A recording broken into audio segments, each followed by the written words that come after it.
Hi, welcome to my channel, the ABC Workshop. I'm Sophia Jacob, an artist and an art productivity coach, and I help artists like yourself overcome creative blocks, build a consistent art habit, and turn your passion into a thriving practice, one sketch at a time.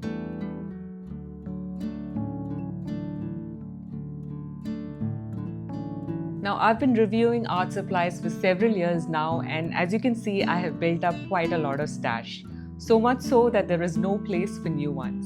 So it's time to make some tough decisions and say goodbye to some of these products which no longer serve me. Now, before I retire these products, I thought why not retest these old supplies and see how well they have held over the years. Now, all the products that I'm reviewing in today's video are over 5 years old, so there is a chance they may have changed in their pigment quality or texture. Still, I'm curious and I figured you might be too. That is why this video is what I'm calling the ultimate old watercolor face-off, where I put these aging watercolors to test and see which ones are worth keeping. So these are the products that I would be reviewing, starting from the oldest to the newest. At number 1 is the Winsor Newton half pan set of 24 shades. At number 2 is the Quirky Sketchbox of 12 shades. At number 3 is Gogh Watercolor Pocket Set of 12 shades. And then number 4 is Camel Artist Watercolor Cake of 18 shades. And last but not the least, at number 5 is the Mungyo Watercolor Chip of 12 shades. But before I dive into the testing, I want to let you know that I've created a free e-guide titled 10 Mistakes to Avoid While Buying Art Supplies. So don't forget to check the link in the description box below, but only after you finish watching this video. Let's begin with the Vincent Newton set. I remember this being my favorite for the longest time, and you can easily tell I favored a few shades more than the others, as those pans are almost empty. The box itself has suffered significant wear and tear, and all the joints look quite rusty. So if I'm able to revive these paints, I'll probably replace the empty pans with new ones and move them all to a new metal box. Let's go ahead and test the paint to see if they're still usable. The pigments perk up instantly with a generous spray of water. The swatch test, however, leaves me a bit underwhelmed as the colors appear slightly muted. But as I move on to the demo sketch, my opinion shifts. The paint reminds me of why I loved them for so long, since they mix effortlessly, blend like a dream, layer beautifully without lifting, and deliver a rich, luminous finish on paper.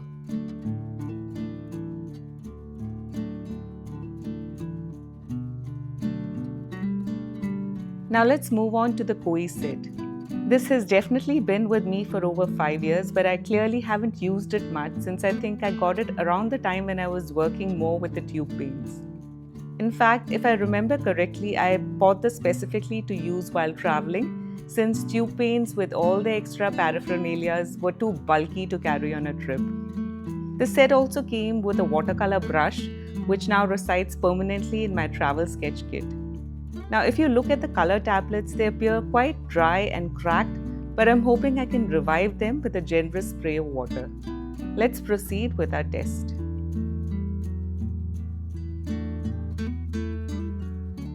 The swatch test looks promising as the pigment still holds their richness and vibrancy.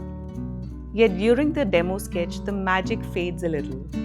Despite multiple layers, the color settles into a flatter, duller look than I'd hoped for, lacking the depth that I was aiming to achieve.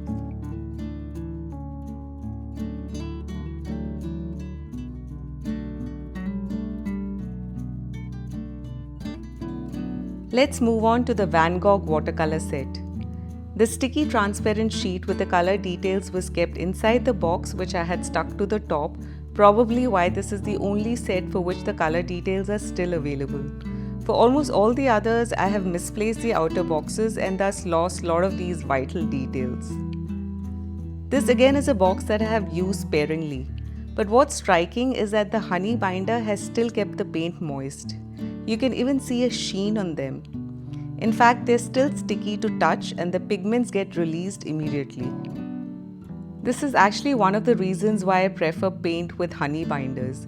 They keep the pigments moist even after long periods of time. I have no doubt that the moment I spray water on these, they'll get activated instantly. This reminds me of a question a viewer had once asked about ants getting attracted to honey-based paints. The honey used in these paints aren't the edible kinds. It's highly processed and used in very small quantities, making it unpalatable for ants. So there's no need to worry about any ant attack on these honey-based paints. There was also a very good travel brush that came with this box, but I think I've misplaced it. So now, without further ado, let's begin with the test. I realized that there is no pre-spray needed here. The pigments spring to life with just a touch of wet brush. On the swatch test, the shade seems slightly subdued, but once I begin painting, it's pure joy.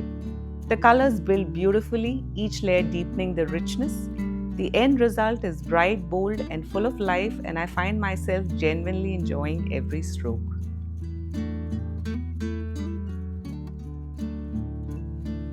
Now let's take up the Camel Artist Watercolor Set. I have a couple more of these boxes with me, and I think this is the set I used for my very extensive review a few years ago. I don't think I've used it since then. The paints look dry and cracked, but I believe I'll still be able to activate them with a spray of water. I'm happy to see that the brush is still safe inside the box and hasn't met the fate of some of the others I've reviewed so far. Let's begin.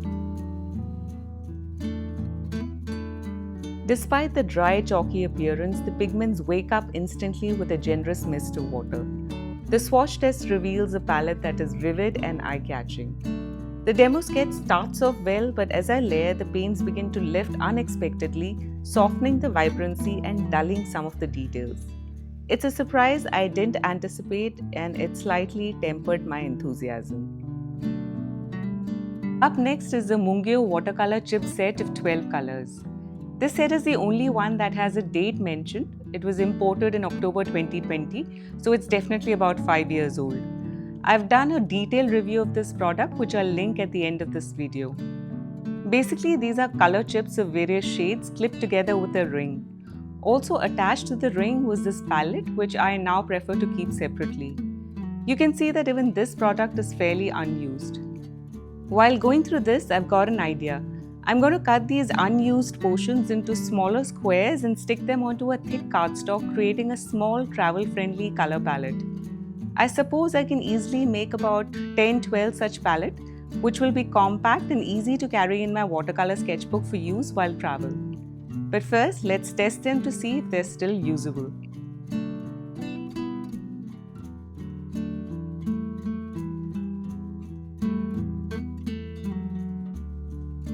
These are a bit tricky to maneuver since the cards take up more space than a regular pan set.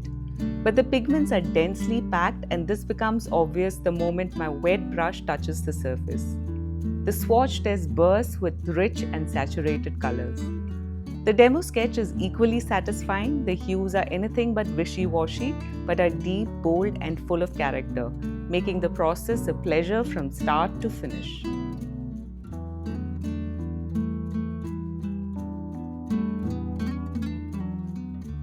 Now, when I had conceived the idea of this ultimate old watercolor face-off, I thought by the end of this video, I'll have a clear-cut idea of which paint I should keep and which one I should retire off. But by the end of this video, I realized that each of these 5 sets have their own unique personalities. The Vincent Newton and the Van Gogh set continue to impress with their effortless blending, vibrant build-up, and sheer painting pleasure. The Koi set still charms in swatches, but needs a little bit more coaxing to shine in the finished piece. The Camel Artist Watercolors surprise with their instant activation and bright palette, though the lifting issue is something to watch out for. And the Mungyo Chips, with their compact adaptability and densely packed pigments, prove that even an unconventional format can deliver bold, satisfying results. I also realized during this face-off that it's not about how the colors look on swatches, but really how they behave when you're actually in the process of painting. And it's all about revisiting these old paints and seeing which one spark that creativity in you and which one inspires you into new way of working.